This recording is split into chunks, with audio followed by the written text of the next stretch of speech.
అందరికీ నమస్కారం. అదేదో యుద్ధం చేసి పోరాడిన తర్వాత ఎవరో వచ్చి తీసుకుపోయినట్టుగా బిల్డప్ ఇస్తూ ఉన్నారు బీఆర్ఎస్ అలియాస్ టీఆర్ఎస్ వాళ్ళు. ఆమె యుద్ధం చేయలేదు, ఇంకేది చేయలేదు. ఆమె చేసింది లిక్కర్ దందా. 100% తప్పెవరు చేసినా తప్పు చేసిన వాళ్ళని తీసుకుపోవాల్సిందే. దాంట్లో మేమేం ఖండించాల్సింది లేదు, వత్తాసు పలకాల్సింది లేదు. తప్పు చేసి తప్పించుకు తిరగడానికి చట్టాల ముందు ఎవరైనా కూడా అతిథులు గారు ఖచ్చితంగా లోపల పోవాల్సిందే.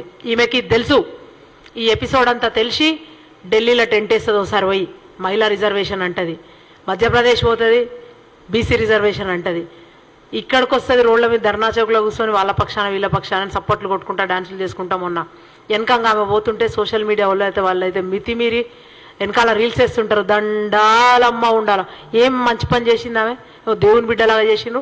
షీజ్ జస్ట్ కవిత లోపల పోయింది. దాంట్లో పెద్ద డీల్ ఏముంది అందులో. సో దానివల్ల వాళ్ళ అరెస్ట్ వల్ల బీజేపీ ఏదో చేసినామని ఏదో అయింది, బీఆర్ఎస్ అని కాంగ్రెస్కి నష్టం అయ్యేది ఏమీ లేదు. ఇందాక సోదరు చెప్పినట్టు చాలా చక్కటి నిర్ణయమే. ఆమె లోపల పోవాల్సిందే. కాంగ్రెస్కి మీరు అందరు పట్టం కట్టాల్సిందే. ఎందుకంటే ప్రతిసారి ఎలక్షన్స్ అనగానే మోడీ ఈడీ అన్ని కలిసే వస్తారు, వచ్చి పనులు చేస్తూ ఉంటారు. నువ్వు చేసినావు కానీ ఇన్ని రోజులు ఏం చేసినావు అంటా ఉన్నాం. ఇన్ని రోజులు చేయకుండా ఇవాళ నోటిఫికేషన్ అయితే నిన్నటి దినంలో నువ్వు అరెస్ట్ చేయడం అంటేనే మోడీ ఇక్కడ ఉండంగా అది కూడా. సో ఏదో చేద్దాం అనుకొని మీరందరు డ్రామాలు చేస్తున్నారని మీ ప్లే మొత్తం చూస్తే అర్థమైంది అందరికీ. సో ఇకపోతే కవిత విషయానికి వస్తే హరీష్ రావు మాట్లాడతాడు, మహిళా మనులందరికీ కూడా వీళ్ళకందరికీ కూడా అన్యాయం జరిగింది, మహిళలందరి ఆత్మాభిమానం దెబ్బతిన్నది, ఏమో జరిగింది. రాష్ట్రంలో అందరూ వచ్చి ఉద్యమించండి, ర్యాలీలు చేయండి, ధర్నాలు చేయండి, రాస్తారోకాలు చేయండి, నిరసనలు తెలపండి.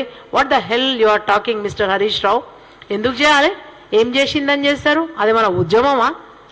అడ్డంగా దొరికిపోయి కూడా ఇంకా సిగ్గు లేకుండా రేపో తర్వాత మీటర్ను కూడా వస్తుంది, మీ వంతు కూడా వస్తుంది. ఇందాక సోదరుడు చెప్పిండు కాళేశ్వరంలో ఏం చేసిండో అని. ముందుగా పోయేది నెక్స్ట్ మీరే. ఇక అది పెట్టుకొని ఎట్లా అందులో నుంచి ఏం చేయాలి, ఇంకేమైనా చేయగలుగుతామని అట్లా ఆలోచించుకోండి. కానీ ఇక ఆమెది జరిగిపోయిన ఎపిసోడ్ జరిగిపోయింది. ఆమె బయటికి రాదు. ఆమె మీద ఉన్న ఛార్జ్షీట్ అట్లాంటిది, ఆమె ఉన్న కేసు అట్లాంటిది. సో ఇంకొక విషయం ఏంటంటే కేటీఆర్ మహిళా అధికారితోనే అడ్డంగా వాదిస్తున్నాడు ఆయన.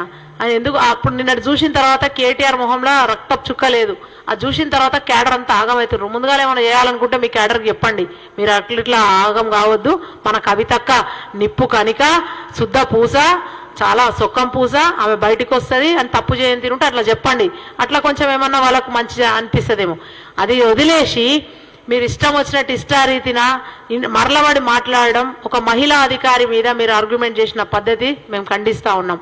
సపోర్ట్ చేయండి. మీరు ఎంక్వైరీలకి పోతే ఏమైతుండే? ఆమె మొన్న పిలిచినప్పుడు పోయి ఉంటే ఇవాళ జరగకపోతుండేనేమో. శుక్రవారం తీసుకుపోయినరు ఆ ఆడబిడ్డను, శనివారం ఆదివారం అని తెలిసి ఇవన్నీ డ్రామాలు ఎందుకు?